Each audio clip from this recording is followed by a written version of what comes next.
travers notamment la modernisation des cités religieuses. Et Tivaouane occupe une grande place dans ce vaste chantier.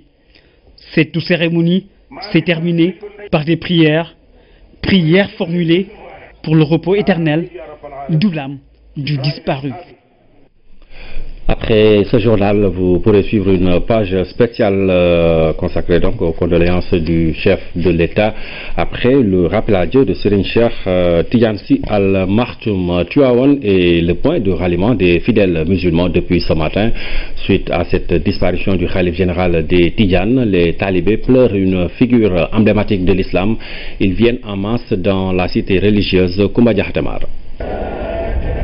Consternation et tristesse à Tivaouane dès l'annonce du décès du khalife Cheikh Ahmed Tidiane Sy Al Maktoum.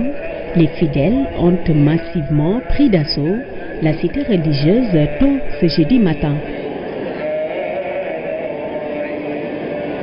Les parents, proches, amis et alliés Al Maktoum se sont réunis autour de son successeur, Abdelaziz Sy Al Amine, qui est largement revenu sur la vie et l'œuvre de son grand frère. Ici repose désormais Al Maktoum dans cette résidence en construction de Ndiandahoun, près des champs de course.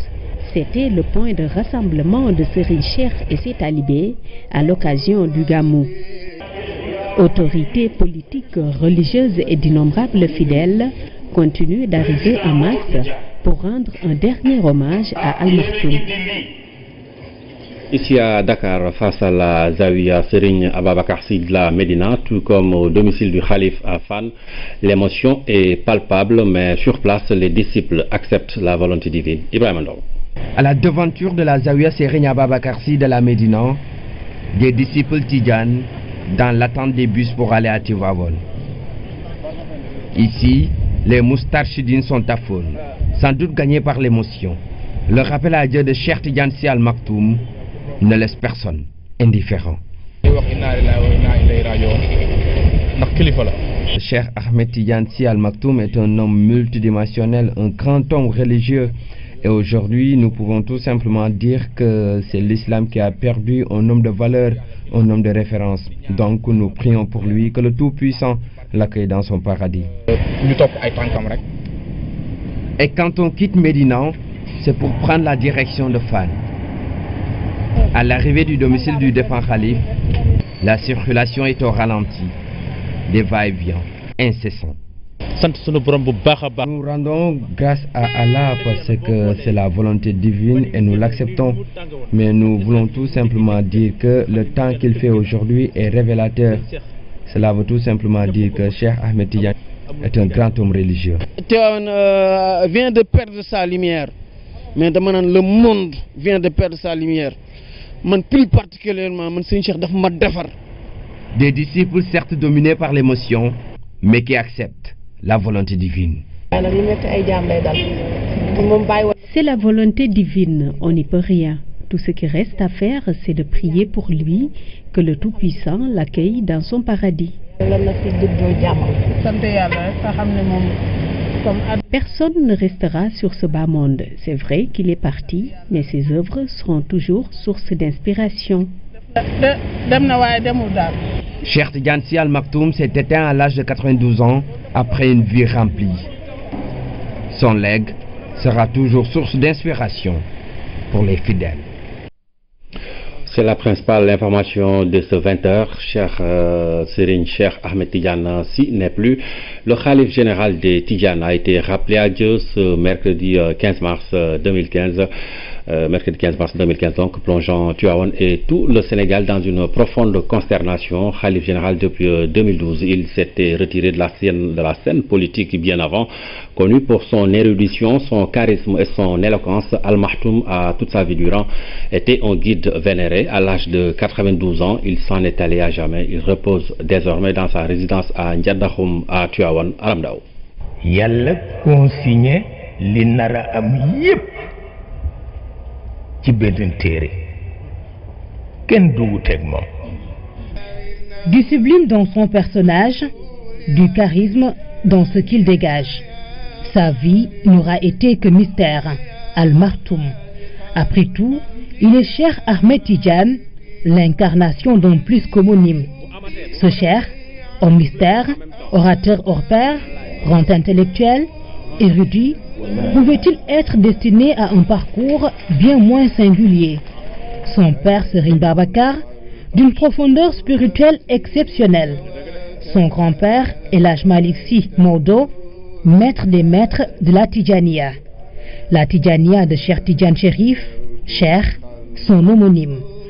Ce Cheikh-ci, avec son charisme légendaire, sa voix de stentor, ses analyses profondes, émerveillaient les foules du temps où il gratifiait encore le public de ses brillantes sorties.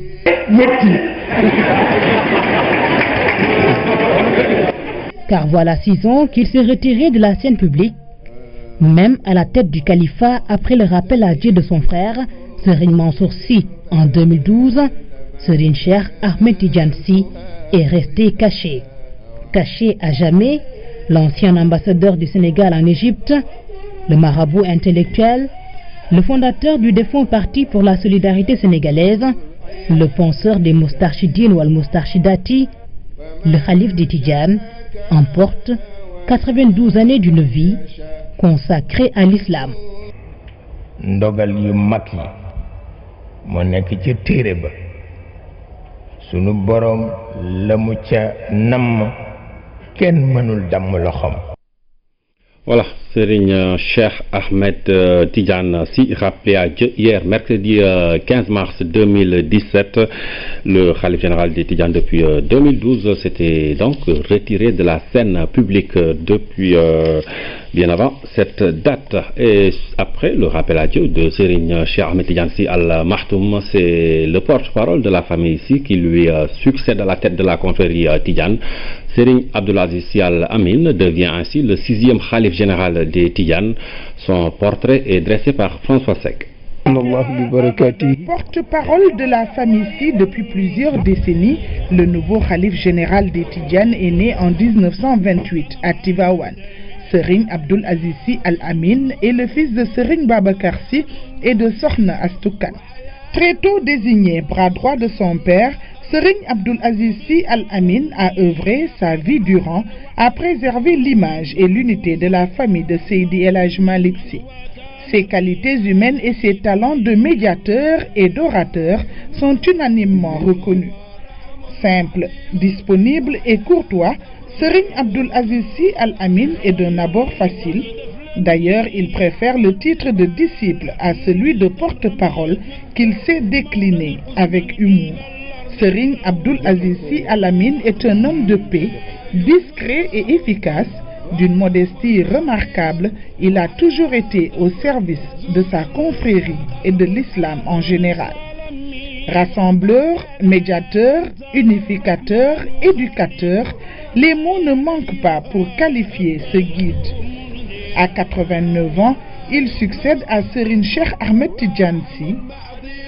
Serigne Abdoul Aziz Sy Al Amine devient ainsi le 6e khalife général des Tidjanes et devra perpétuer les enseignements de Seydi El Hadj Malick Sy. Aujourd'hui, plus que jamais, Al Amine, le digne de confiance, mérite son surnom, car c'est à lui que sont confiées les destinées de la Tidjania au Sénégal, une grande marque de confiance, s'il en est.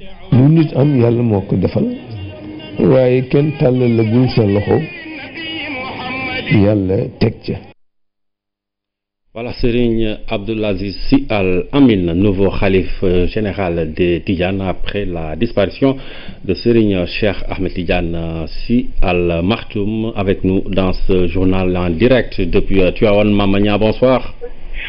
Bonsoir, cher Traoré. Alors maman, vous êtes à Tivaouane et vous avez suivi donc toute l'actualité de cette journée. Il y a eu donc la disparition de Serigne Cheikh Ahmed Tidiane Sy Al Maktoum et l'intronisation de Serigne Abdoul Aziz Sy Al Maktoum. Alors quelle est l'ambiance actuellement à Tivaouane? L'ambiance à Tivaouane, c'est surtout à Ndiadahoum. Ndiadahoum, c'est dans la périphérie de la ville sainte. Le khalife général des Tidjanes a été inhumé ici dans son domicile. C'était dans la soirée d'hier, vous l'avez dit tout à l'heure, la soirée du mercredi à jeudi. Et depuis lors, ce sont des milliers de fidèles musulmans qui ont pris d'assaut le site à Tivaouane pour des prières et aussi des séances de recueillement. C'était en présence de Serigne Abdoul Aziz Sy Al Amin et toute la famille de Seydi El Hadj Malick Sy. Il faut dire donc qu'à Tivaouane, c'est l'émoi et la consolation. Les talibés sont venus de tous les coins du pays et sur leur visage se lit la tristesse et la désolation. C'est donc à la résidence de Seydi Ababakar Sy que la cérémonie religieuse s'est déroulée, là où la famille de Seydi El Hadj Malick Sy a accueilli le président de la République, le gouvernement et de nombreuses autorités et familles religieuses venues présenter leurs condoléances. D'ailleurs, ces condoléances se déroulent actuellement sur la place. Tivaouane donc est endeuillé, c'est tout le Sénégal qui perd ici un guide religieux, mythique et mystique à la fois. Et sa succession, vous l'avez dit tout à l'heure, sera désormais assurée par Serigne Abdoul Aziz Sy Al Amin, présenté tout à l'heure dans le portrait dressé par Aram Dao. C'est donc son frère, son porte-parole, son confident qui lui succède. Alors, Maman Moussagna, merci. Nous allons vous retrouver dans nos éditions pour d'autres informations liées donc à cette actualité. Et sachez que le rappel à Dieu de Serigne Cheikh Ahmed Tidiane Sy Al Maktoum a plongé dans la consternation. Le village de Keur Diem dans la région de Thiès, c'est une localité qui a longtemps accueilli le saint homme de Tivaouane. Dès les premières heures qui ont suivi la triste nouvelle, nous sommes allés dans ce village. Abibou Mbaye, reportage. Un village orphelin, endeuillé par le rappel à Dieu du khalife général des Tidjanes, Serigne Cheikh Ahmed Tidiane Sy Al Maktoum. Il a toujours porté la parole de l'islam jusque dans cette bourgade nichée dans la région de Thiès. Le village est déserté par la triste nouvelle. Seuls les enfants et les animaux sont sur la place publique où Serigne Cheikh livrait ses prêches les plus célèbres.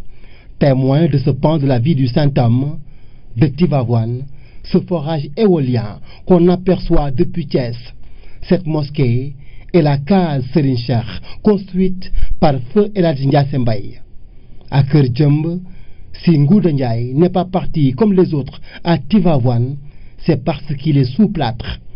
Le cœur gros, il témoigne à l'absence du chef de village, parti lui à Tivaouane, sur la vie de l'homme de Dieu.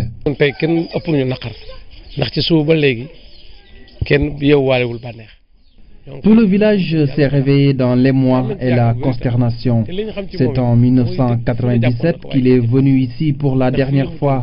Il avait atterri à bord d'un hélicoptère, une attraction à l'époque.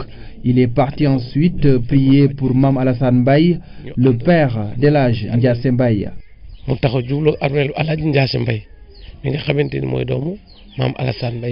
Dans cette case, Serigne Cheikh Ahmed Tidiane Sy Al Maktoum y résidait. Parfois, il venait à Keur Diem la nuit pour se ressourcer.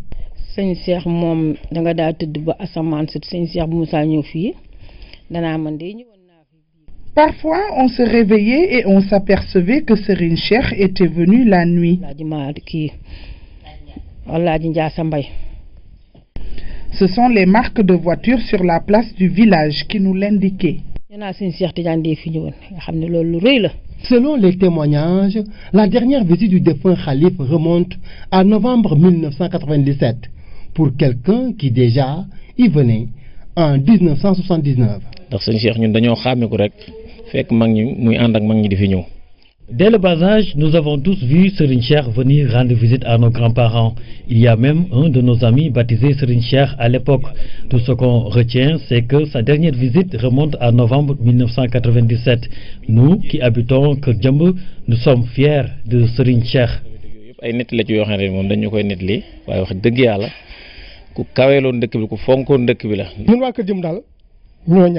C'est une grande perte pour le village de Keur Diem.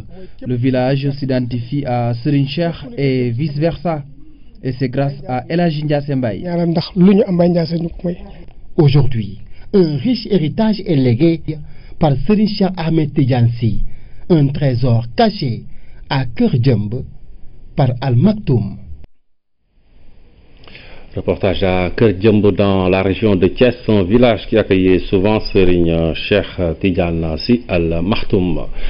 Nous aurons donc d'autres informations dans nos prochaines éditions, des informations bien sûr sur cette disparition du Khalif des Tidjanes et sur bien sûr son successeur à la tête de la confrérie. Dans l'autre actualité de ce 20h, le président de la République qui a lancé ce matin les travaux de la triennale 2017, une initiative de l'Association pour le développement de l'éducation en Afrique dans la perspective de l'agenda 2063. Pour atteindre cet objectif de prospérité du continent, le chef de l'État a insisté sur une éducation de qualité. L'ADEA a par ailleurs décerné au président Macky Sall le prix de champion dans l'éducation, la science et la technologie. C'est un compte rendu signé Omar Ning. Le CICAD s'est immobilisé dès l'entame de la rencontre en hommage à Serigne Cheikh Ahmed Tidiane Sy, Khalife général des Tidjanes rappelé à Dieu la nuit dernière. La triennale s'associe ainsi à la douleur qui frappe le peuple sénégalais.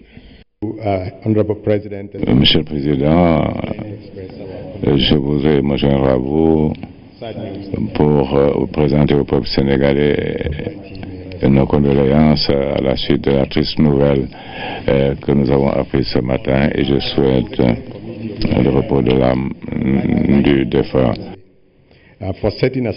La triennale est une initiative de l'Association pour le développement de l'éducation en Afrique. De Dakar, l'ADEA veut revitaliser l'éducation dans la perspective de l'agenda 2063 qui vise la prospérité de l'Afrique. Un thème porteur d'espoir à la lumière de l'importance de ce secteur. Nos progrès dans les différents domaines de la vie économique et sociale sont intimement liés aux performances de nos systèmes d'éducation et de formation. Voilà pourquoi nous devons soutenir cette initiative majeure de l'ADEA et nous inscrire dans une démarche prospective et inclusive qui oriente nos actions dans une vision durable. Il s'agit de partager nos connaissances et de réfléchir ensemble sur la meilleure manière de nous mobiliser autour de la construction de nouveaux systèmes éducatifs. L'éducation est un levier stratégique, c'est une priorité dans la politique mise en œuvre par le président Macky Sall. Dans cette optique, un accent particulier est mis sur la qualité.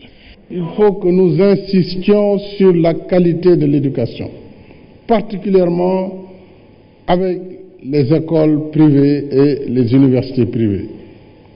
Le Sénégal a institué l'autorité de l'assurance qualité, l'autorité nationale de l'assurance qualité, pour s'assurer que les curricula qui sont donnés, les diplômes qui sont délivrés, sont de vrais diplômes, qui correspondent à des contenus pédagogiques précis. Sinon, nous formerons des MBA, des masters dans la réforme LMD, mais qui ne correspondront pas à grand-chose. Et ça, les États doivent veiller sur la qualité, sur les diplômes nationaux qui sont délivrés, sur la performance des enseignants qui délivrent des formations dans ces établissements. Et il est essentiel aussi qu'il y ait des équilibres. Aujourd'hui, même dans l'agriculture, on a tendance à ne former que des agroéconomistes. C'est très bien. Avant de faire de l'agroéconomie, il faut produire des vrais agronomes qui suivent la plante, qui essaient de voir la productivité. Il faut les former. Or, de plus en plus, même dans les écoles d'ingénieurs, c'est des masters en théorie. Des masters. Quand vous voulez avoir de vrais techniciens, souvent les filières font défaut. Donc, c'est vraiment une invite également dans la qualité de l'éducation et surtout dans ce dont l'Afrique a besoin pour son développement. Nous avons tous une grande ambition dans nos États. Nous avons tous des programmes d'émergence. Il nous faut former les cadres de cette émergence. Le chemin de fer africain, il faudra qu'on ait suffisamment d'ingénieurs, de techniciens pour construire ces chemins de fer en Afrique.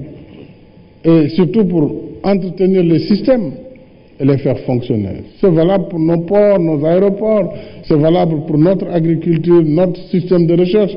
Donc l'Afrique doit repenser son modèle de formation et d'éducation. À la rencontre, beaucoup de partenaires techniques et financiers. Ils ont tenu à saluer l'engagement du président Macky Sall. Des collègues chefs d'État aussi ont envoyé des messages via leurs représentants. Le Maroc, la Gambie, l'Angola, l'Égypte. Et pour couronner le tout, l'ADEA a décerné un prix désignant le président Macky Sall champion dans les domaines de l'éducation, de la science et de la technologie. La distinction n'est pas le fruit d'un hasard. Le secteur de l'éducation constituait le premier budget de l'État sénégalais.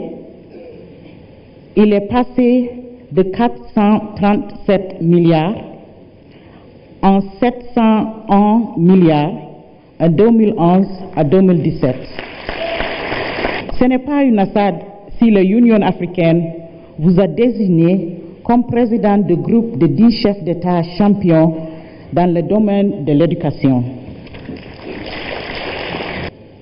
Monsieur le Président, tey éducation en Afrique daf lay sargal.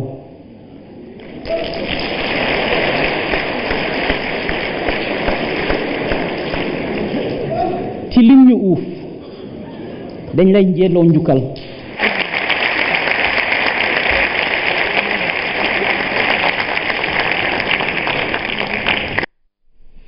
Avec les efforts énormes consentis dans le financement de l'éducation, les résultats doivent suivre et pour ce faire, il faut une stabilité dans nos espaces scolaires et universitaires.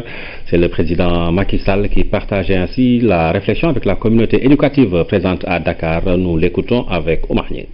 Il est important que les moyens dégagés par les États, par le partenariat, servent vraiment à former des produits de qualité. Et donc, il faut stabiliser les espaces universitaires et scolaires. Je disais, lorsqu'on met autant de ressources pour un pays en développement, dans un secteur, nous sommes en droit d'exiger la qualité et les résultats attendus pour un tel investissement.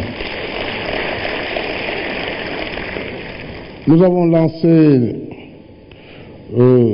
durant la première phase du programme d'amélioration de la qualité, de l'équité et de la transparence, le fameux paquet, donc 2013-2015, pour le secteur de l'éducation et de la formation, nous avons financé à hauteur de 1748 milliards de francs CFA, passant de 532 milliards en 2013 à 639 milliards durant cette période. On a connu une croissance en matière de financement de l'éducation de 6,2%. C'est énorme. Et il faut que la communauté éducative en soit consciente, puisque les priorités sont nombreuses. Quand on voit aujourd'hui les défis sur le terrorisme, la sécurité, les défis pour l'agriculture, pour nourrir le continent, sur le développement de l'industrie, évidemment, il faut d'abord former les ressources humaines. Mais l'Afrique ne peut pas aussi passer son temps à mettre autant de ressources pour des résultats mitigés. C'est un problème. Sur 9 mois, il y a 6 mois de grève. C'est un problème à terme. Moi, je laisse la communauté universitaire et scolaire régler ces problèmes. Mais je veux dire, il faut que la qualité soit là. On ne peut pas continuer cet effort si, au résultat, évidemment, nous n'avons pas les résultats escomptés. Si à la fin, nous n'avons pas les résultats escomptés. Le président Macky Sall à l'ouverture de la 11e triennale de l'Association pour le développement de l'éducation en Afrique qui se déroule en ce moment à Dakar. Et c'est sur le thème revitaliser l'éducation dans la perspective du programme universel 2030 et de l'agenda 2063 pour l'Afrique. Un panel a réuni le ministre de l'Enseignement supérieur, des universitaires, des chercheurs et des partenaires au développement. C'est un reportage signé Fatimata Banelba. L'employabilité des jeunes, l'auto-emploi, l'éducation et la formation, l'évolution des technologies, l'état des universités, autant de questions soulevées par les parties prenantes à ce panel. Il s'agit à travers ces discussions de faire en sorte que les ingénieurs, les chercheurs et ceux qui maîtrisent les technologies viennent en renfort aux populations africaines. Je donne un exemple. Nous avons eu entre l'année 2015 et l'année 2016 une pluviométrie qui était bonne en 2015 est beaucoup moins bonne en 2016. Et si nous prenons l'arachide, nous n'avons eu de perte que 5% entre les 2 années. Qu'est-ce qui a amené cela? C'est nos chercheurs ont permis à nos agriculteurs de choisir les bonnes variétés qui répondaient à des cycles très courts. En Inde, par exemple, avec l'aide de certaines agences internationales, ils ont pu permettre aux laboureurs dans les champs de canne d'utiliser l'informatique pour déterminer à quel moment ils pouvaient faire la récolte, à quel moment il fallait faire, disons, l'arrosage des plantes, et ils ont pu, avec le secteur informel, avec les gens qui ne savent peut-être même pas lire et écrire, en utilisant l'informatique, arriver à améliorer leurs conditions de travail. À cet effet, la mise à niveau des universités constitue une priorité pour la prise en charge des questions de développement, d'où l'importance de ce financement de la BAD dans ce secteur. À travers ce PAES, ce financement de la BAD, nous a quand même permis de renforcer les capacités d'un grand nombre de chercheurs. Donc sans ce financement aujourd'hui, dans les 8 États membres de l'Union, vous avez quand même quelques 1700 personnes qui ont eu à bénéficier d'une formation à un niveau ou à un autre. Sans compter le grand nombre de personnes à qui nous avons pu donner des bourses. Sur la formation et le recrutement des enseignants, le Sénégal est en train de faire des bons significatifs. Au niveau de l'enseignement supérieur, le budget précédent, nous avons recruté 200 enseignants pour les universités sénégalaises. Et pour ce qui est de l'élémentaire, du moyen et secondaire, l'arbitrage a été fait lors du dernier Conseil des ministres. Je crois que nous allons recruter autour de 3000 enseignants. Les discussions ont donc tourné autour des questions de développement de l'Afrique à travers les sciences et les technologies. Il en ressort qu'une réforme de l'éducation est nécessaire. L'expert comptable dans la cité, c'est le thème de l'édition 2017 des Assises de l'Ordre national des experts comptables et comptables agréés. Pendant 2 jours, il sera question pour eux de réfléchir sur le rôle du comptable dans le fonctionnement de nos sociétés. Le Premier ministre qui a ouvert la rencontre a appelé ces professionnels de la comptabilité à plus d'engagement dans l'accompagnement des politiques publiques. René Massiga Diouf. Le but assigné à ces assises est de situer les fonctions de l'expert comptable dans l'architecture administrative générale. Qui est-il et comment peut-il davantage répondre aux besoins de meilleure gestion des entreprises, remettre à l'ordre du jour son statut social et son rôle prépondérant dans le développement de nos pays est l'un des immenses chantiers que les professionnels de la comptabilité ont en ligne de mire. Leur stature nationale est le fondement inébranlable de cet engagement. La fonction essentielle de l'expert comptable en matière de sécurisation de l'assiette et des recettes fiscales. Lorsqu'il garantit la fiabilité du processus d'élaboration de l'information financière, depuis la tenue des livres comptables jusqu'à la reddition des comptes, ou lorsqu'il exprime son opinion sur la régularité et la sincérité des états financiers. L'expert comptable contribue ainsi à l'attractivité de notre pays pour les investisseurs étrangers, à asseoir les comptes de la nation, les statistiques nationales, notamment en matière de taux de croissance, d'emploi, toutes données qui fondent les politiques économiques corrélatives. Le champ d'action de l'expert comptable évolue depuis quelques années et suit la cadence des mutations sociales. En dehors de ses fonctions d'accompagnement des entreprises, il élargit de plus en plus son éventail d'actions. L'État compte surtout sur les experts comptables pour l'accompagnement des petites et moyennes entreprises, par-delà l'amélioration de la gestion publique. L'enjeu de la gestion de la cité, c'est pour le gouvernement la gestion rigoureuse et transparente des ressources de l'État, mais aussi de veiller au respect de la loi pour les citoyens en se soumettant à l'honorable obligation de participer à la charge publique. Aussi, l'expertise comptable continuera à jouer un rôle important pour soustraire nos entreprises du secteur informel, permettant ainsi à l'administration fiscale d'étendre les bases d'imposition. Les experts comptables sont également appelés à accompagner les politiques de création d'emplois et de richesse. Ces assises de 2 jours constituent de grands moments d'échange sur les nouvelles priorités de la profession.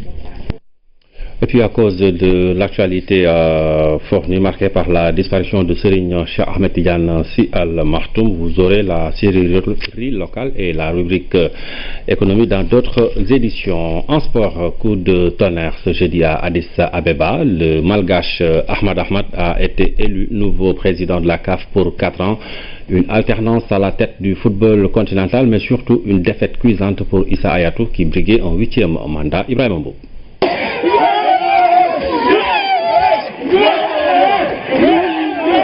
Ahmad Ahmad portait en triomphe à l'intérieur de l'auditorium Nelson Mandela au siège de l'Union africaine. Le Malgache vient de mettre sur le carreau Issa Hayatou en poste depuis 1988.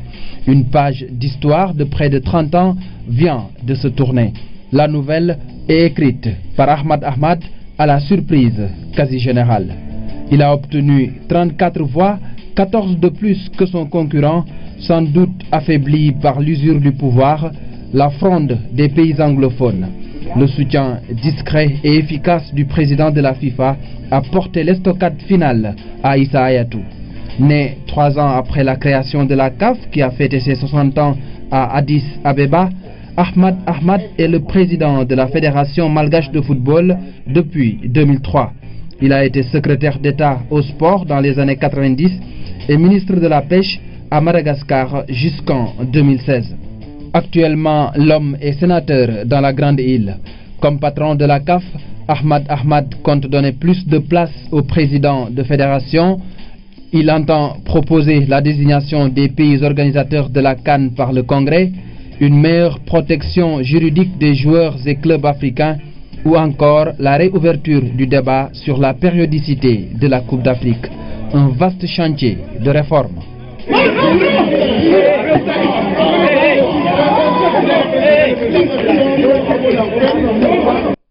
Malgache Ahmad Ahmad élu nouveau président de la Confédération africaine de football. Le groupe des 12 joueurs en direction du tournoi de la zone 2 au Mali est connu. Les Lions du basket vont découdre avec la Guinée, le Cap-Vert et le Mali pour décrocher une qualification pour l'Afrobasket 2017 et le championnat du monde. Pour terminer leur préparation, les Lions ont joué un match amical avec l'ASFA, score final 61-41. Fatoumata Savané. 8 expatriés et 4 joueurs locaux vont défendre les couleurs du Sénégal au tournoi de la zone 2. Les Lions du basket affronteront le Mali, la Guinée et le Cap-Vert. Pour terminer leur préparation, les poulains de Stéphane Dumas ont livré un match amical face à l'équipe de l'association sportive des forces armées ASFA en présence du représentant du ministre des Sports. Un match pour travailler les automatismes, huiler la machine Sénégal et favoriser une bonne cohésion du groupe avant la compétition. Je veux que les joueurs soient tranquilles, restent sereins. Je leur dis à tous qu'ils n'ont rien à démontrer. On les connaît, ils ont été choisis de par leur qualité. On a éclairé les rôles de chacun en demandant 2-3 choses qui font partie de leurs points forts. Et c'est ce qu'ils doivent me donner chacun. Les Lions du basket ont une réelle motivation pour ce challenge. Ils veulent participer aux prochaines échéances continentales et mondiales. Je pense qu'on a un bon groupe. On est des joueurs qui se tirent déjà vers le haut. On est une bonne équipe. Donc maintenant, comme on est là pour essayer de qualifier le Sénégal pour la Coupe d'Afrique, donc on a tous les mêmes buts. Donc c'est ça qui nous pousse, quoi. Ces 2 semaines, c'est dur. On laisse notre équipe, etc. Donc on est là pour qualifier le Sénégal, Inch'Allah. On a essayé de s'entraîner comme il fallait. Voilà, on ne connaît pas les résultats en avance, mais on espère faire une bonne prestation à Bamako. C'est notre seul objectif, aller là-bas et se qualifier, gagner les 3 matchs et revenir ici à Dakar avec notre public. Je pense que l'ambiance est bonne, le collectif est bon aussi. Et je pense qu'on a le talent et on va se battre pour tout. On est là pour représenter le Sénégal. Big up. La sportivité, la bonne humeur et une envie de vaincre sont les maîtres mots dans cette sélection. Elle compte sur la solidarité du groupe pour réaliser un carton plein pour cette manche aller au Mali. Sur l'international, la deuxième version du décret anti-immigration de Donald Trump a été bloquée par un juge fédéral, Donald Trump, qui qualifie d'abus de pouvoir cette décision. C'est un nouveau revers judiciaire infligé à Donald Trump. Un juge fédéral américain a bloqué ce mercredi la deuxième version du décret anti-immigration.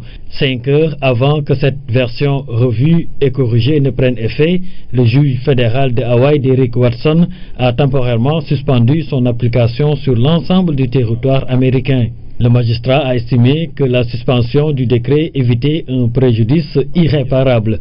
Le second décret bloqué prévoyait de fermer temporairement les frontières américaines aux réfugiés du monde entier et de suspendre l'octroi de visas durant 90 jours pour les ressortissants de 6 pays musulmans, un dispositif qui exempte les détenteurs de visas et de cartes vertes. Donald Trump a réagi avec virulence et a estimé que la suspension de la version revue et corrigée de son décret symbolisait un abus de pouvoir sans précédent. Et nous reparlons de la disparition de Serigne Cheikh Ahmed Tidiane Sy Al Maktoum. Les fidèles convergent vers Tivaouane depuis les premières heures de la matinée. La plupart se sont retrouvés au mausolée du défunt Khalif pour des séances de prière. Nous retrouvons Maman Moussania. Cheikh Ahmed Tidiane Sy repose désormais ici à Ndiadakhoum. C'est dans la périphérie de la ville sainte. Le Khalif général des Tidjanes a été inhumé ici dans son domicile dans la soirée du mercredi à jeudi. Ce sont des milliers de fidèles musulmans qui ont pris d'assaut le site pour des prières et des séances de recueillement. C'était en présence de Serigne Abdoul Aziz Sy Al Amin et toute la famille de Seydi El Hadj Malick Sy. À Tivaouane, c'est l'émoi et la consternation. Les talibés sont venus de tous les coins du pays. Sur leur visage se lit la tristesse et la désolation. C'est à la résidence de Seydi Ababakar Sy que la cérémonie religieuse s'est déroulée, là où la famille de Seydi El Hadj Malick Sy a accueilli le président de la République, le gouvernement, de nombreuses autorités et familles religieuses venues présenter leurs condoléances. Tivaouane endeuillé, le Sénégal perd un guide religieux mythique et mystique. Sa succession sera désormais assurée par Serigne Abdoul Aziz Sy Al Amin, son frère, son porte-parole, son confident.